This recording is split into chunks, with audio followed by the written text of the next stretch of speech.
Thank you all for joining us. The Columbian's Editorial Board is pleased to welcome candidates for Vancouver Public Schools Board of Directors Position 2. I'm Greg Jane. I'm the editorial page editor at the Columbian. And I will let Craig introduce himself. Hello, I'm Craig Brown. I'm the editor of the Columbian. And he's a member of the editorial board. We're also joined by Meg Wachnick, who will not be asking questions in this forum, but we'll be reporting on it, and it might want to speak with you later. As mentioned earlier, we are recording this. We'll post it unedited on our website and our YouTube channel. Let's see, I think that's all the housekeeping. So then let's begin with introductions. Why don't you take 1 to 2 minutes, introduce yourselves, explain why you are running for this position. Then we'll get into specific policy issues, so you don't necessarily need to address that here. And we'll start with Kathleen.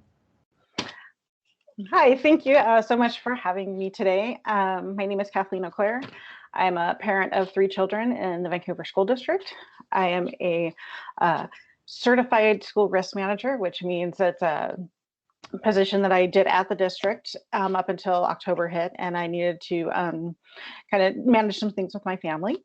And so with that, I'm looking at trying to see more forward thinking, more being proactive instead of reactive. I previously worked at Clark College Foundation, and that was the director of stewardship. And a big part of that was trying to get that community follow through, making sure that the conversations were happening, what's going right, what's going wrong, and making sure we're getting the right people in the right room. So I'm just really excited to see everyone here. I am so bummed that we have not met any of my campaign opposers in public because of COVID. And I'm, hoping after all this, we can all sit down and have a good drink or something. So thank you. Thank you. We'll move to Michelle. And Michelle, I don't know about, at least on my screen, you're really dark. I don't know if you can add some light or something. I've tried, actually. I'm not sure what the issue is. I need to get a light ring, so I apologize. That's fine. Just wanted to let you know. But go ahead, introduce yourself. All right. Good afternoon. Thank you for having me. I'm Michelle Belcott. I'm a procurement analyst, and I'm also a veteran. I'm from Vancouver, Washington, originally born and raised. I've lived all over the United States with my years with the military. I've been in the district for 7 years. I received all my primary and secondary education actually through Vancouver School District. I have 2 children. I have a 2nd grader and I have a fall kinder starting. And my previous public experience was PTO president and VP PTO. Great, thank you. We'll move on to Sandra. Hi, thank you for this opportunity. My name is Sandra. I come from immigrant parents, and we moved here when I was about 4 years old. And I started kindergarten at Sarah J. Anderson when I had no known English. So I went through the ELL program until I was about until I was in 4th grade. I was a very proud graduate of the ELL program. I then went to Discovery Middle School. And then I graduated from Fort Vancouver High School. And then from there, I went to St. Martin's University, which is a private Catholic college up in Olympia, Washington. When I was in college there, I took also leadership as part of the ASB. I was a Senator of Culture Diversity. And from there, I worked at the school district for a bit as a family resource coordinator. And also as an interpreter for a bit. I took leave from the school district to stay at home with my son. We were having some behavioral problems, and so he was undiagnosed with autism. And so now I'm a stay-at-home mom. My husband and I own a small local family business, and I'm pretty active in our PTO as well. I'm the co-president currently, and My son is a second grader. And the reason I am running for school board is to stay on as on the board currently. I really love and I'm enjoying being part of the school board. It's kind of been like a full circle for me, being able to be part of the school board and also being the first Latina on the school board, which is pretty big deal considering that, you know, our district is 30% or more Latino. And I just do feel that I bring in a whole new perspective into our district, not only being Latina, but also parent of a special ed student, part of the business community, faith-based community. So I'm really excited to be on the board currently and to hopefully stay on. So thank you. Great, thank you. And finally, I apologize if I mispronounce your name. So Shartisha? Yeah, Shartisha. Okay, thank you. Go ahead. I'm sorry. Thank you. Hi, everyone. I'm Shartisha Roberts, and I have been a resident of Clark County for 12 years now. Born and raised in Portland, but moved to Vancouver later in my life. I do have a 10-year-old son who's currently in the Vancouver school district. I also am an HR professional in healthcare right now, but I've also been a HR professional in transportation as well. So kind of bringing in the community aspect and the background of realizing access to service, whether it's education, transportation, or healthcare, are very important.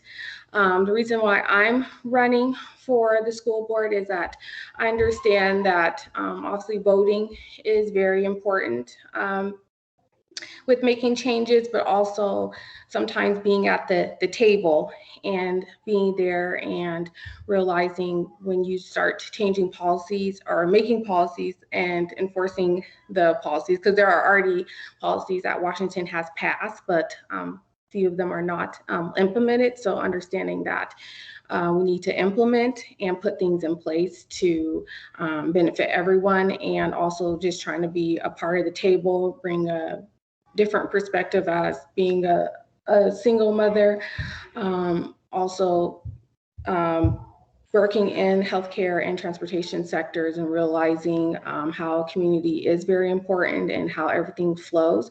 I have a heart to serve, and I realize that I want to do it at a bigger level.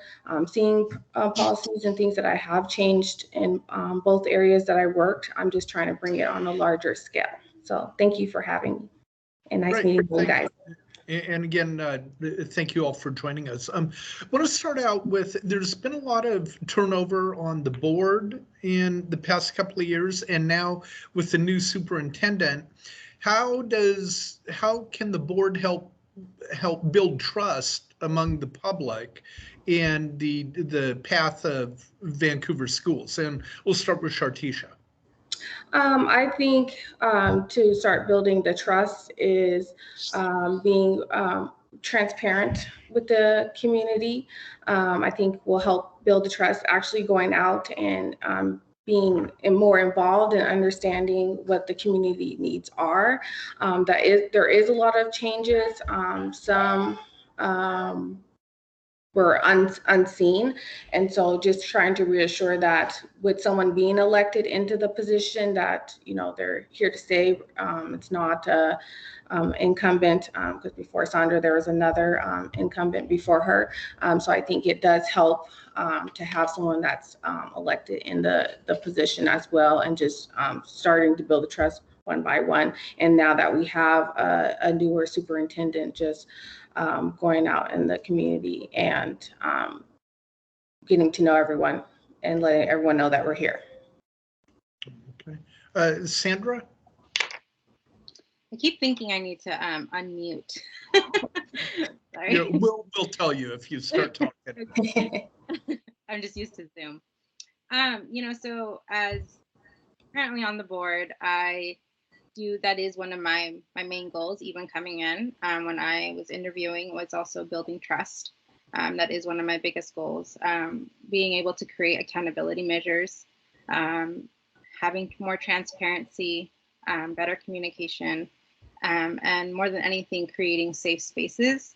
I think through this equity audit, we are not only seeing kind of what we're doing wrong, but what we can do better, right? And it's not just about diversity, but it's also, like we've talked about, with our special ed students, with our LGBTQ, which, and I think also with our staff, one of my goals as board member is being able to provide safe spaces, having maybe some support groups for our staff in the different groups, pockets, if you were to say, if it is our special ed moms, if it is our Latina educators, our African American students, it's just having, I think, conversation and being able to bring these conversations to then being able to make these accountability measures, like what can we do to provide trust and safe spaces for our whole community. Yeah, thank you. Thank you. Michelle? I'm probably going to just echo a few sentiments that Sandra and Shartisha said. Transparency is key.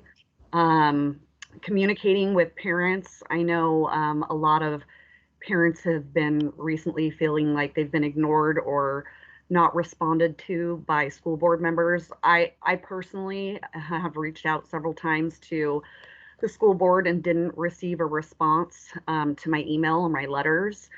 So I think responsiveness in particular is key to gain back parents' their trust.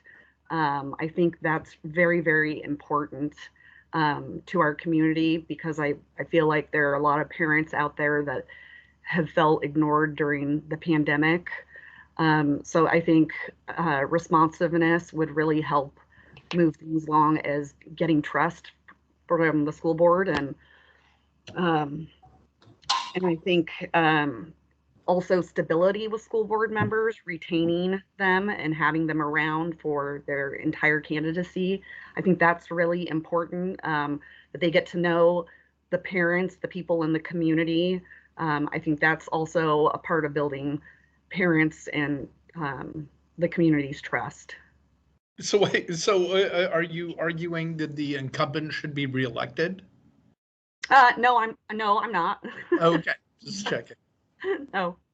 Now, one thing, when you say you find that a lot of parents don't feel they're being listened to, do you think that means just being heard, or they aren't getting what they want? They aren't getting the results they want? Being heard. There are several parents, I know probably about a dozen, who have reached out to the school board members asking them questions about just different things, and didn't receive a response. I'm not sure if it was just due to school board member schedules, or just the volume of emails they received. But like I mentioned myself, I've reached out a few times and didn't get a response. Okay, thank you. And Kathleen? A notorious muter. I worked in the district office for 3 years, and I was in the fiscal department. And one thing that I think needs to kind of just addressed is the scope that the board is getting, is everything's getting funneled through district office. So I think that's why, and I don't know the full story on some of these things, but I think that's why some of these issues have continued to, the transparency has continued to go on and on. It's going to get a better organized administration. The board is really going to have to push that as a priority. One thing I would like to see is parents are telling us what they want. They are communicating, and by the time they get to the board, they're screaming mad. And I really want to see that if somebody gets up the gumption and the fire to speak to the board, that needs to be responded to. It's a part of the public minutes. The next meeting, it needs to say, like, this is what the board's action was. They had deferred to more research. They followed up with the person to get more details. That kind of thing, that's kind of the concrete transparency we're not seeing as a public, to be actually do that response. And a big part of this with the board is that it is completely new and is fantastic. but it's going to be a massive culture change within the whole district, which is going to be very painful when you stop doing, we've always done it this way. We really need to look at other communities, like, what are you doing? How are you bridging your gaps? We tend to live in a silo in the district and not trying to reach out and get best ideas and best practices. I really, and just want to address, if we are going to do the change we need, it is going to be so painful. We're going to hear a lot of uncomfortable truths from our community, from our parents, from our students, and to be able to have that expressed, people can't feel uncomfortable or feel like they're going to worry about negative follow-up or retaliation or harassment or what the fallout's going to be for speaking their truth. So how we going to have to go back to the beginning with the board, and it's almost like a complete redo at this point if we really want to have effective change. Yeah, and one thing when you say that response or input from the public gets funneled through the district office, would you change that? Would you make the board, or would you prefer the board to be more public facing? Well, I personally noticed in the last year there were 2 mistakes, 2 agenda items that were not supposed to go to the board, and I actually had to report it like, this action item was already voted on 6 months ago and passed. So, and ask the question, why are we voting on it again? So that's where kind of this disorganization's coming through. And it was a similar thing. I saw another action item, and I'm one of those geeks that read the board docs.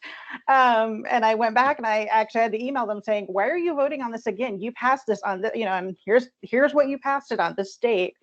And so, so that just that kind of thing is, there needs to be kind of a look at that process, and is it clean? Is it proofed? Is that, and that kind of thing.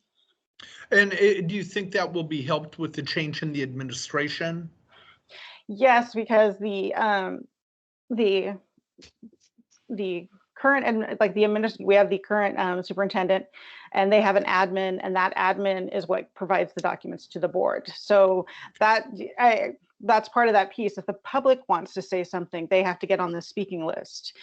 They're not allowed to just put something on the agenda. So, and again, we have to follow laws and RCWs in regards, but part of that again is that this process we have of talk to this person, and then by the time you get to the board, you're ready to throw your hands up. So okay, thank you. Craig? So one of the board's most important jobs is to hire and evaluate the superintendent of schools. So, and the board has recently hired a new superintendent of schools. What would you do as a board member to make that relationship a positive one? It appears the old relationship with the previous superintendent became very fractured and frayed, and finally ended up at a breaking point. So how do you get off to a good start with the new person? Let's see, who hasn't had a chance to go first? Sandra, have you had a chance to go first? Maybe you should try this since you're the incumbent. Yeah, no worries. So I actually am very fortunate in the sense that when I was at Fort Vancouver, Dr. Snell was actually the principal there. Oh, okay. So I actually got to know him when I was also part of the leadership through ASB through there too.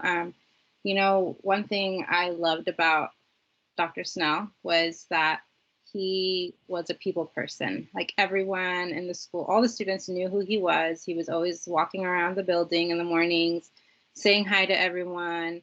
And I think, at least because we had a different principal before him, so I was able to see the difference between someone who was there, like, getting to know us as students, and someone who was just an administrator. And so being able to see him working, and I think Fort Vancouver has kind of always had a bad rep, right, for a lot of people. And so I think he really changed a lot of that perspective at that time. And I think to me that really meant a lot as a student there. And now, as an adult, and also being part of the board, I'm really excited, because I think that is a big part of who he is that he is on the ground, he is with our community, he is with our staff. And I I already feel a positive relationship with him, and I think also we're both very honest with one another. We speak to each other honestly. When I have something I need to talk to him about, you know, I email, like they said, the admin, and we talk about it. And you know, we also try to maintain, you know, a limit, because I also know his time is very precious. But I do feel that as the school board and part of it, we have a positive interaction already. And there's been a lot of, not only from our side, but from his side. You know, I think the fact that he's taking our thoughts into consideration, and he's seeking a lot of collaboration with the board. Okay. From what I'm understanding, that wasn't the case in the past, because you know, I'm also just recent, so April, so I'm coming in without really knowing a lot of the past, but I have heard a lot of the past. And so so it's an exciting time to know that with the new superintendent, there's a lot of collaboration, and I think we are really trying to be a unified front. Okay, thank you. Michelle, how do you build a bridge with the new superintendent and also hold him accountable? Well, I think every organization, wherever school board or your place of work, should have goals with clear metrics to measure progress. And, you know, our district is no different than that.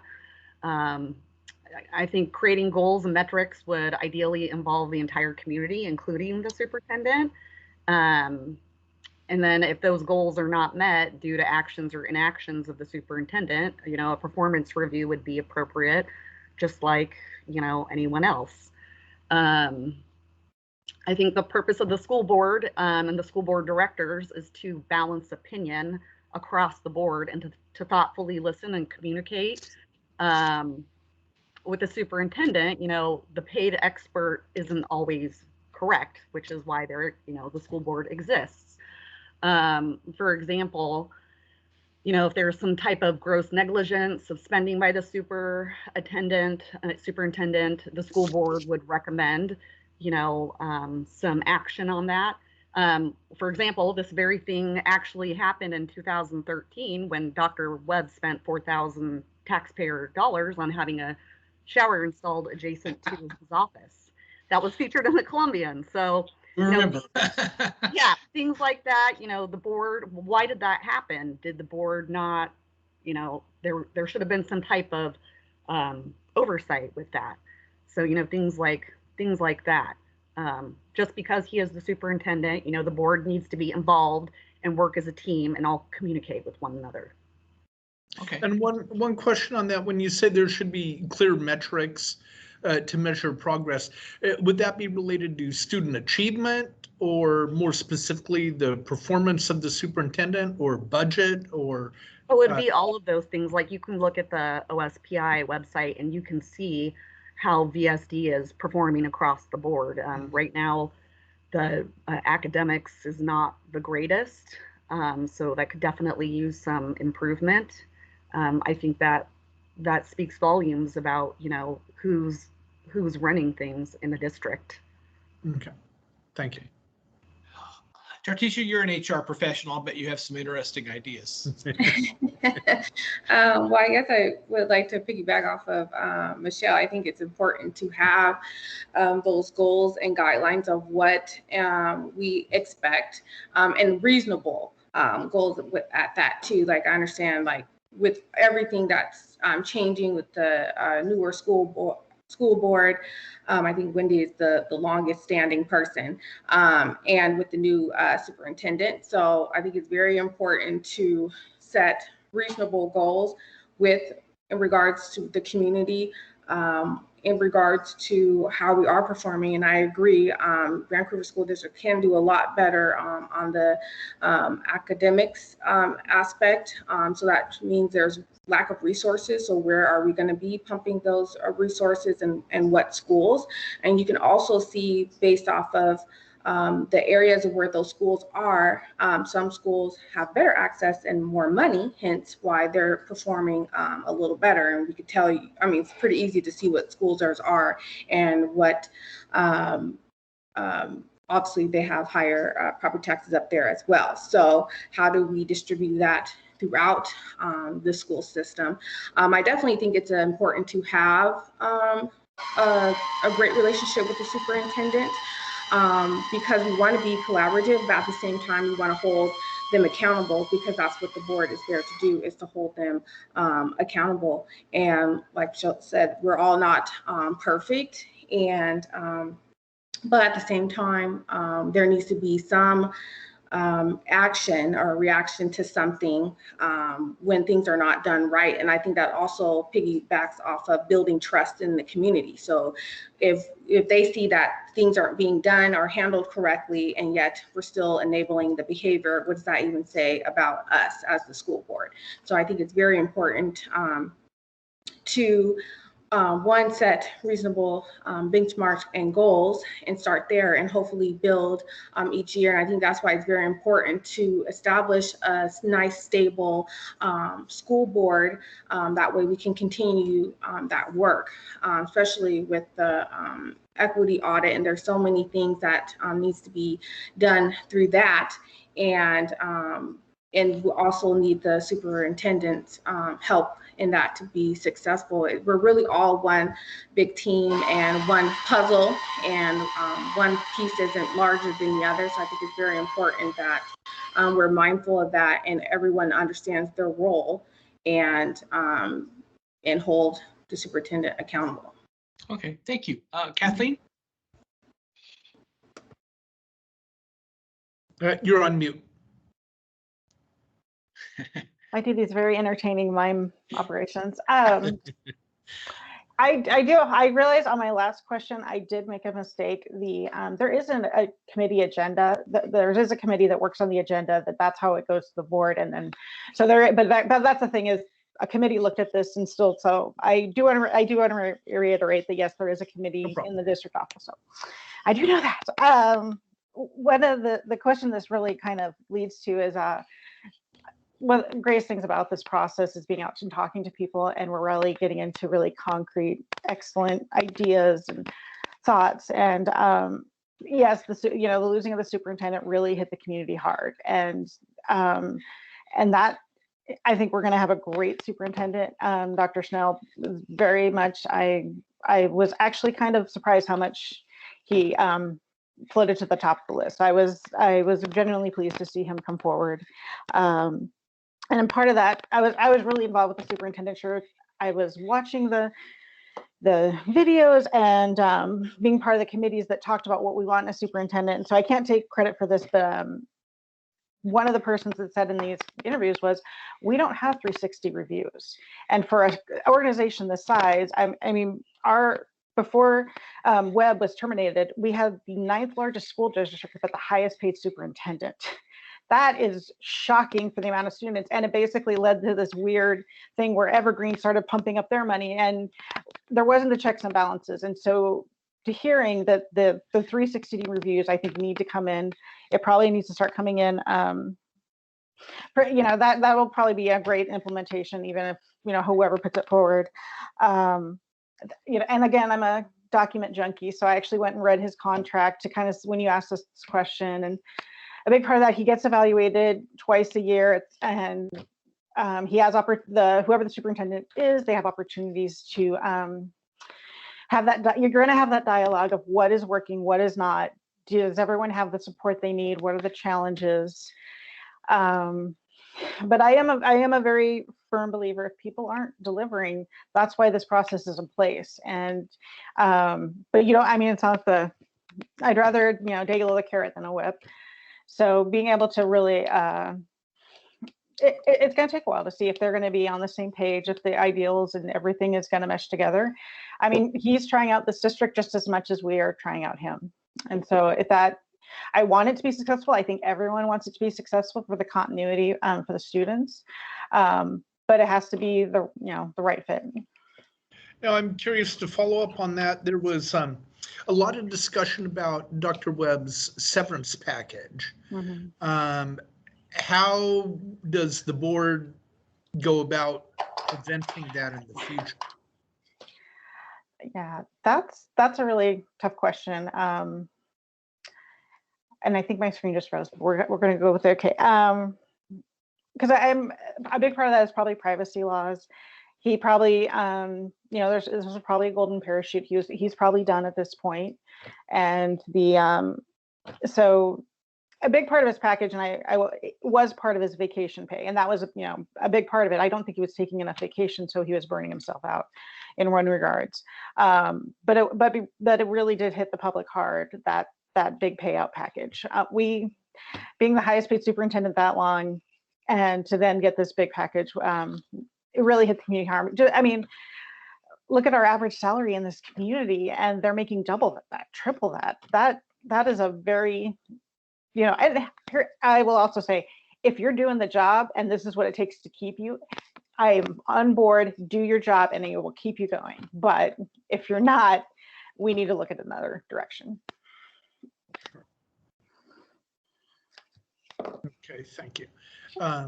Let's see, and did everyone get a chance to answer that question about engagement with the superintendent? Okay. Yeah, they did. Let's move on then. There's been a lot of talk surrounding schools recently about a critical race theory. What are your thoughts on the controversy, and how does that play in with Vancouver Public Schools? And we'll start with Shartisha.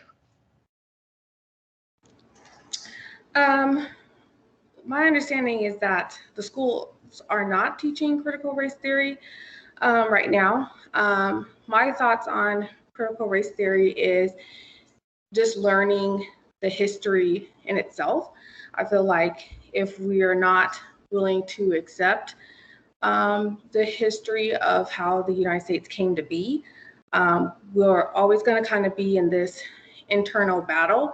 It's not saying anyone presently in the future are evil or bad people. It's just history, and we have to understand the complexity of history, and also how we can move that changing forward, especially with all the talks of diversity, equity, inclusion.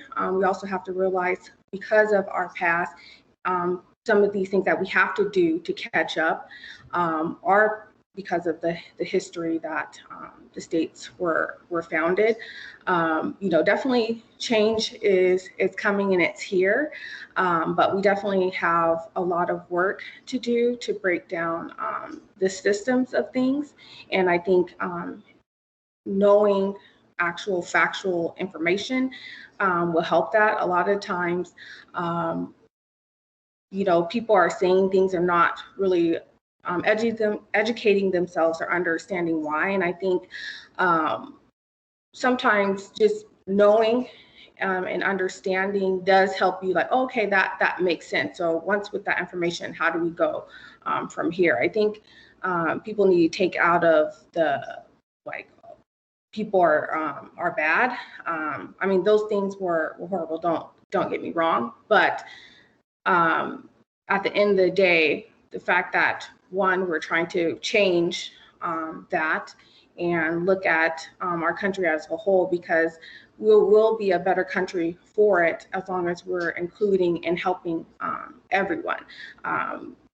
As you know, just being involved in different things with diverse mindsets, that's how you learn different things and different people, and understand cultures and things such like that. So I think it's important, but my understanding is that it's not currently being taught in the schools. So how do you deal with an outraged parent who contacts you and insists that, yes, it is being taught, and somebody who might not have accurate information? First, I would kind of engage, are they willing to listen? Because a lot of times, like, yeah, you can yell, but what is me yelling at them, or how's that being helpful? Because at the end of the day, everyone wants to be heard, right?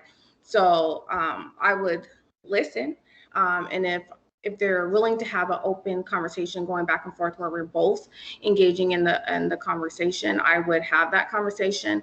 But as far as if they're just yelling to yell, I would let them yell.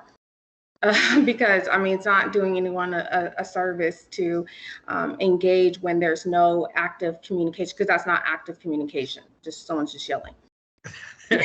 It sounds like dealing with newspaper readers. Yeah. Yeah, because like I understand the, you know, the passion, and they have their rights to feel the way that they feel, but these are facts. So if you want to, I mean, if someone says the sky is purple and they want to keep yelling, hey, you can say the sky is purple. Maybe you have different sunglasses on. I don't know.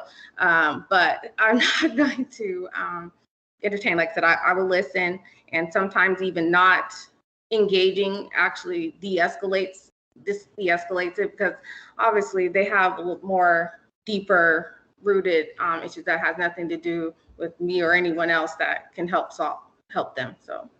Thank you. Michelle, your thoughts on critical race theory?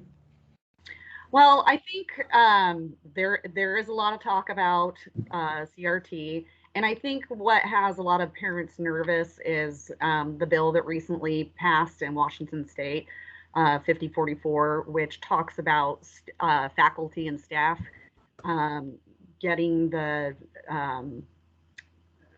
equity, cultural, and competency type training, but it's not instituting CRT actually in our school system. And I think that's where school boards and VSD in particular could really strengthen communication about that curriculum and what's actually being taught.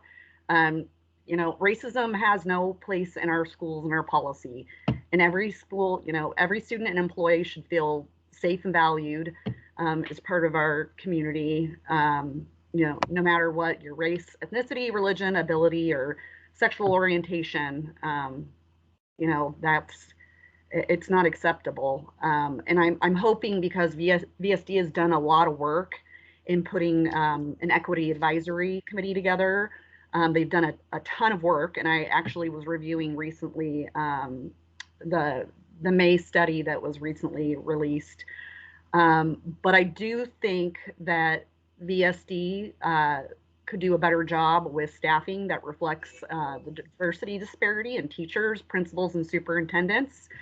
I'll say, for instance, I'm a Hudson's Bay alma mater. 39.1% of that school is Hispanic, but most of the faculty is Caucasian.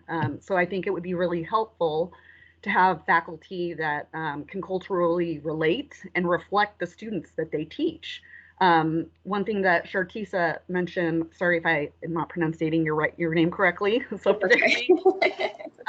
You know, one thing that you mentioned was, you know, supplemental school funding tends to be higher for schools with fewer low-income kids and schools that are less culturally diversified, their students. So there needs to be a level playing field across the district. You know, we're spending millions of dollars, but the graduation rate is not the same across the district high schools. Like, for instance, Fort Vancouver, Sandra, you know, is alumni from there. But, you know, their graduation rate is 83%. They're more culturally diversified. But like, say, you know, Columbia River, they're in the 90%, you know, percentile for graduation. So that's my thoughts with that. So for you, you mentioned the bill passed by the legislature and signed by the governor. For you personally, what are your thoughts about that bill? Is it necessary, or should they have not have passed it?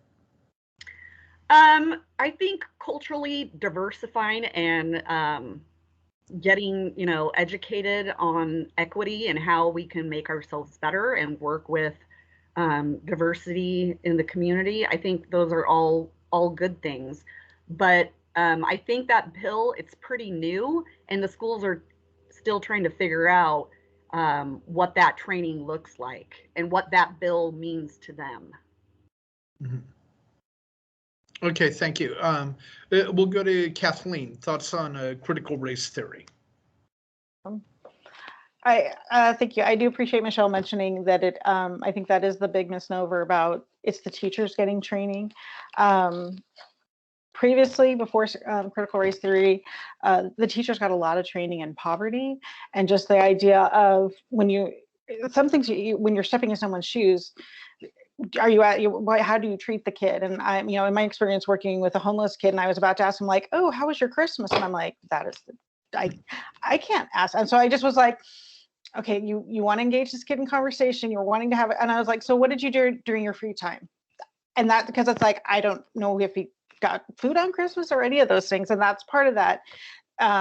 When the HOPE program came to the district and the FCRCs, that was trying to really get those barriers eliminated to the school. And this is where the next thing is okay, we've these tangible things that we can put money on and fix, but now we've got to dig deeper. And with the critical race theory, I think the biggest situation is that I loved how, you have to start with the glossary. You have to start, does critical race theory mean the same thing to me as it does to you?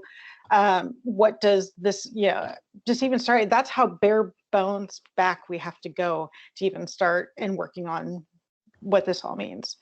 And so I was reading through the, and I think part of this happened because of the COVID. The OSPI did release the policies that they kind of want to look at for the diversity, equitable inclusion. And it came out in February 2020, and they had a lot more things on their mind than this. So somebody said it's thinking critically about race, but I think it's one of those funny questions, like how much do we steal from like what the previous person has talked about? Because nobody wants any kid going into school and feel like they don't belong. And this critical race theory almost distracts from the conversation. Like that, let's just focus on what we have here and let's act locally. So. Okay, thank you, Sandra. You're on mute. Sorry. Do you mind repeating the question? What are your thoughts on critical race theory and how does it play in with Vancouver School District? So my thoughts on critical race theory is that that's not something that is really happening at our K through 12. That is something that's happening in our universities, and that's where I learned a lot of my critical race theory. But something that an analogy, I guess, that I see is, so my son has autism, right? And a lot of people don't see, and a lot of people tell me, oh, I didn't know, or really, that I can't tell, and I think a lot of that is what's happening is just that we need to be more aware of what's happening and being respectful of one another.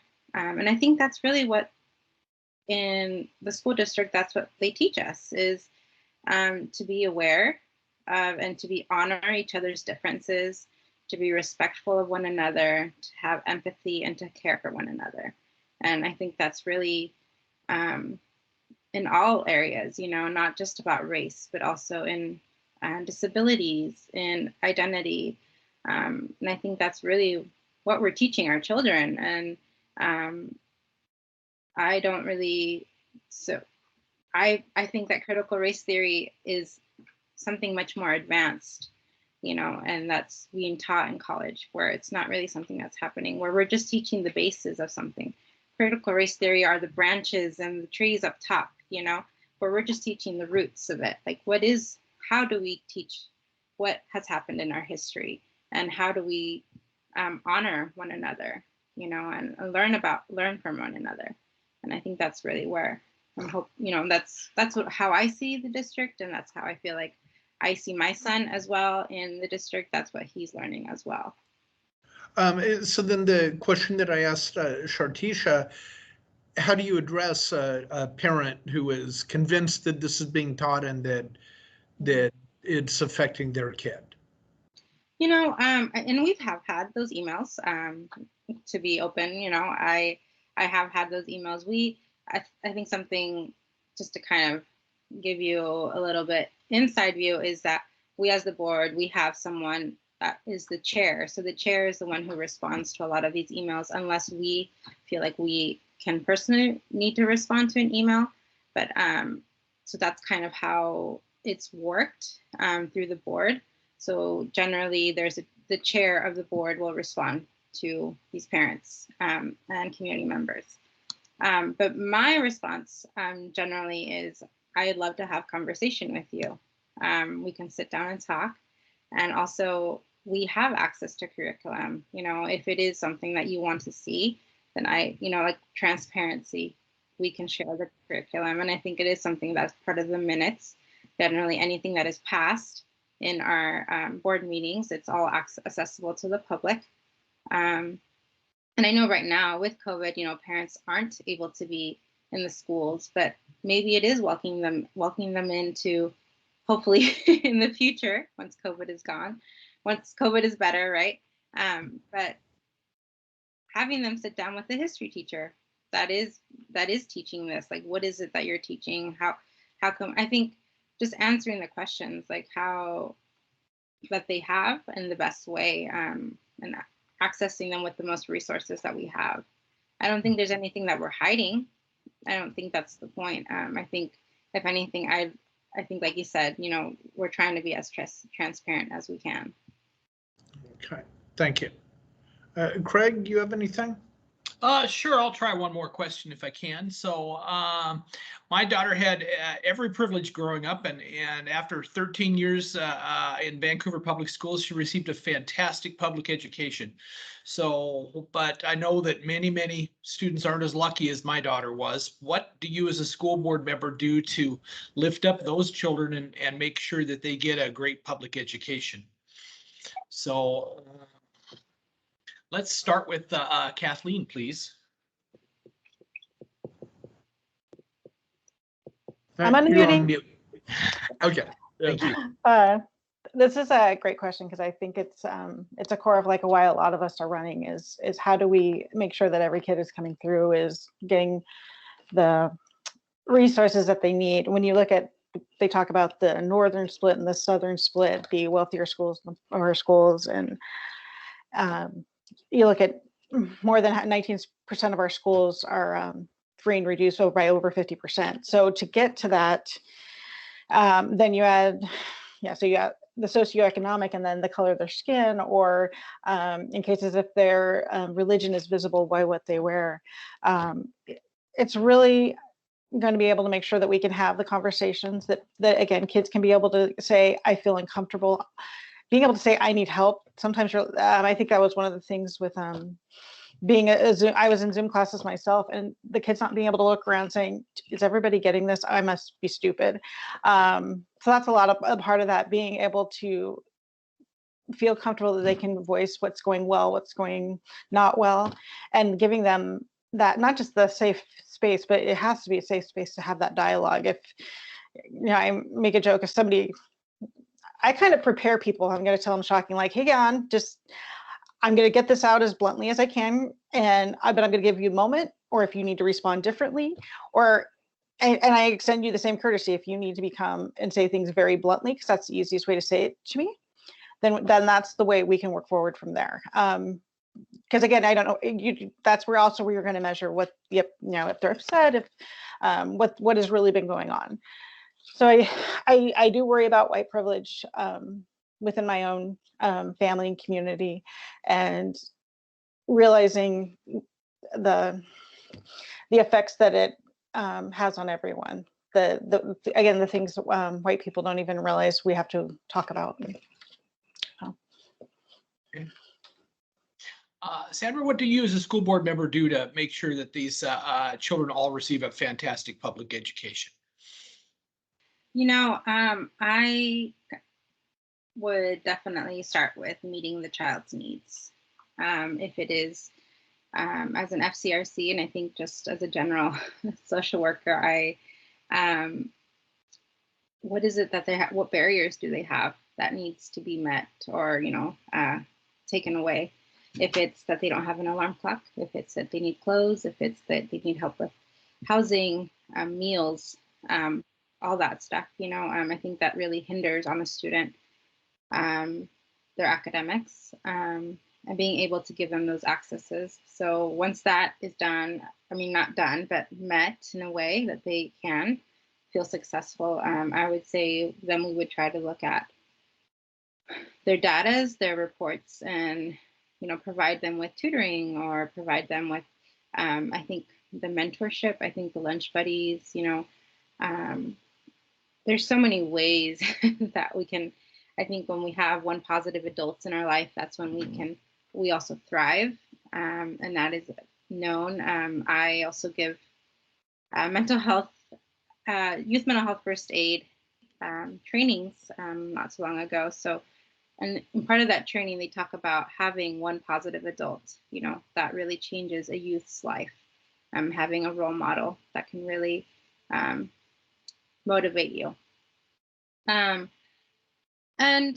I think really, I think being this student, I think that you're talking about, you know, that I didn't have all the accesses. I didn't have, I think really what made the difference for me was my teachers. My teachers who didn't treat me differently.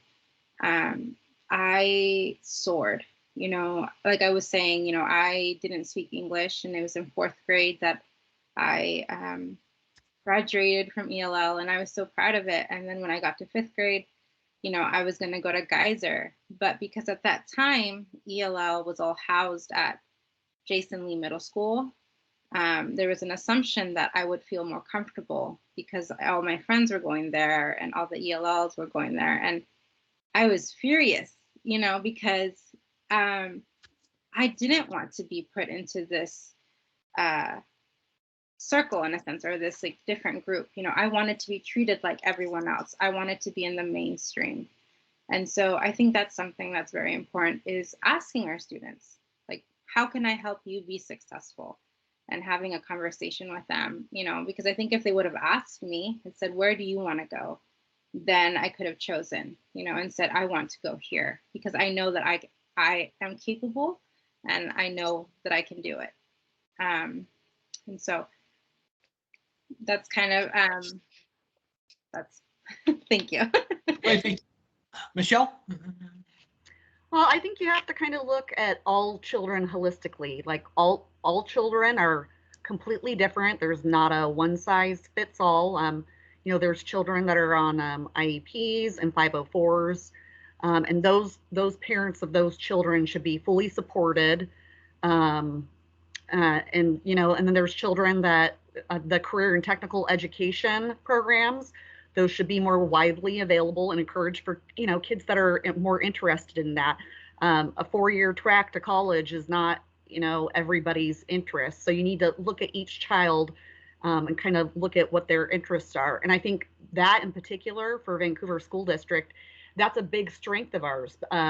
There's people that want to be living in our district boundaries because, you know, we have lots of options. And there's people that get boundary requests to go to like BSAA, iTech, Leisure Campus, Vancouver Flex Academy. There's the Mandarin and the Spanish programs, the magnet programs, you know, music, sports, all these different programs for every student to grow, no matter, you know, what their strengths and per their interests, so that they can grow and excel in any area that they're passionate about. And that's the best part of Vancouver School District. So everyone can flourish, no matter like their strengths, their disabilities, or language. Okay. Shartisha, what can the school board members do to make sure that every child receives a good, excellent public education? I think what is important is like when they really say it takes a village. And I feel like when the teachers are equipped with the tools that they have, they are better to assess and engage with students. I definitely think that mental health is very important, not only for the teachers, but the students as well. If the teacher is not at their best peak, they're going to let their biases take over, and they may not invest or give to a child in a certain way, but that child could be experiencing trauma, whether it be due to race or they're fighting with their own sexuality or even fighting within themselves, and they may not be who they truly feel like they look like. So I think it's important to equip the teachers, equip the parents as well. I don't look at it as just focusing on one certain group. I think it takes all pieces. And as we were stating earlier with the critical race theories and the equity, like the fact that we have to, like I have to debate on the importance of human life. It shouldn't matter who you are, what you look like, your religion, your sexuality, your gender you choose to relate more to. I think that is the problem, and that's what I'm hoping to bring to the school board, because I'm not going to be passive on that. I want people to understand that we all are human, and how do we make it better for all of us? And if it may not meet the social norms, we're still people and we're here. And that not feeling accepted or feeling like an outsider, it does hurt your mental capacity, and it stunts your growth to even being in a functioning adult. I feel like our children are our future, and we should be teaching them importance about loving one another as who they are. And I feel like, yet again, that comes from the teachers themselves doing that behavior as well. Making sure that the teacher population is a representation of the community that they serve is important as well. So that's what I'm hoping to bring to the school board, is that a community sense. And also I agree with Michelle, the trades, like not always just selling college, but also realize that there are other fields out there where you make really good money. Giving access to different positions outside of gender norms also helps with the diversifying our workforce. Like I said, I really feel like our children are our present and our future. And as long as we continue to sow in them and sow into the teachers, I think that's what I'm hoping to bring to the school board. Great, thank you. Thanks to all of you. We'll move ahead now. Give us your final pitch for why voters should support you, and feel free to mention any notable endorsements if you like. We'll start with Shartisha. I am hoping to bring, like I said, my 12 years experience of in HR, also noticing policies that are not equitable throughout the hiring process, and that I have advocated and I have made changes. Like I said, I'm hoping to bring that to a larger scale. I also would like to figure out ways, because I currently work with YTP in Oregon, where there are a group of students who graduate from high school and they have disabilities, and placing them in jobs. So I'm hoping to bring that over to Vancouver, because I think it's very important to make sure that all of our children are successful, and how much more meaningful that life is even if they can work 10 hours a week somewhere. So yet again, the community, because that means we would have to work with local companies that would hire these students as well. So I'm just hoping, I'm willing and want to serve our community. And I also want to make sure and hold everyone accountable that all of our students, our teachers, all the staff are treated as human beings, regardless. And to me, it's not a debate. And that's what I'm hoping to bring to the school board. Thank you guys so much for having me. Thank you. Michelle? Well, I'm glad you went back to that question, Greg, because I didn't answer it when you first initially asked us why I want to be on the school board. I have younger kids, so that's very important to me. I'm going to be in the district for a long time. I have an 8-year-old and a 4-year-old who'll be a kinder, as I mentioned. But I think children need strong advocates, and school board directors should put the needs of the children at the top of their, priority. A children's best advocate is usually their parents. So when directors are willing to listen to their parents, they become the best advocate for all children. You know, that's one of the things school board directors are responsible for, advocating for the most underprivileged children and to safeguard equitable access to all resources that the district can provide. In our case, we can provide a lot of different things, which is awesome. But I think as a mother and a procurement leader and a veteran, I bring a diverse and valuable perspective to a lot of the challenging things that are facing our district. So, you know, I'm committed to collaboratively working together with all the school board members and the superintendent to implement change and make things happen that are in the best interest of our children and our community. Great, thank you. Kathleen? Yeah, thank you so much. I'm again glad to be able to express why it's important to me. I've always kind of had this need to serve, and that the joke was, or one of my children went to school, if you need somebody to do it, call Kathleen. So, and I'm sure that's very common with a lot of the groups. So I really have a strong sense of community, working with the socioeconomic differences and the cultural differences, really trying to be respectful. Having the background, being the employee in the district, I kind of want to see some more nuanced questions being asked. I want to see more thought-provoking conversations. I really am so proud of the Zoom, because I really think it has brought this forth to the forefront that we're getting more communication within the school district.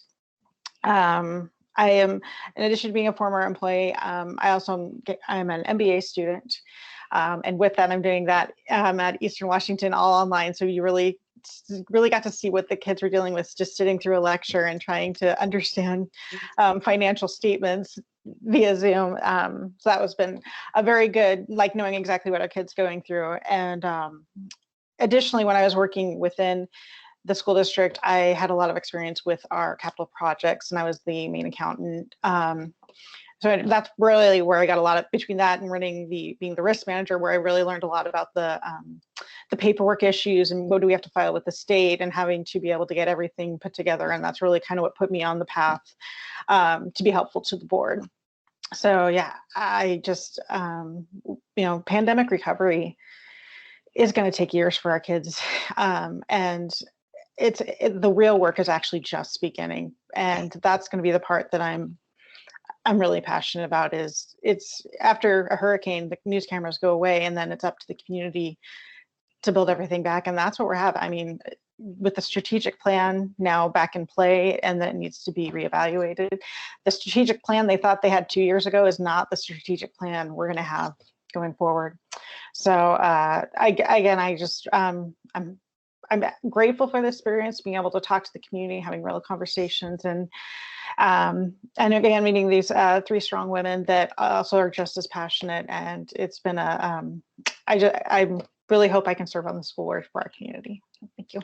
Great, thank you. I want to clarify one thing. Do you currently work for the district, or that was previous? I left in October. Okay. Yeah. I can't. Yeah, you can't be on the board if you're an employee. That's one of the big rule. No. Yeah. So just wanted to make. No, that's a great clarification. Okay, Sandra. So the reason I'm running, well, I guess the reason I applied for the board when I was appointed was because I wanted to be able to be a representation for my community, and also being able to speak for those who are underserved and underrepresented, right? And I know that I bring in a new perspective for our board. I am a graduate of our schools. I do come from an immigrant family. You know, I am a mom of a special ed student, so I've learned through even being an educated mom and working in the district. I know how hard it is to get those services, and I hope to be able to change some of that. And being a small business owner in our community, an active community member, and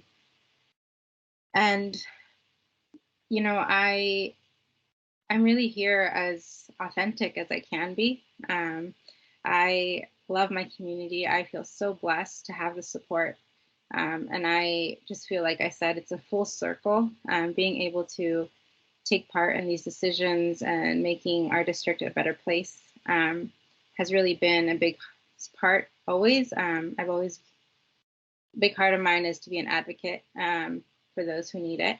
And so that's why I'm running, and that's why I'm sitting on the board today. And I hope to continue sitting on the board.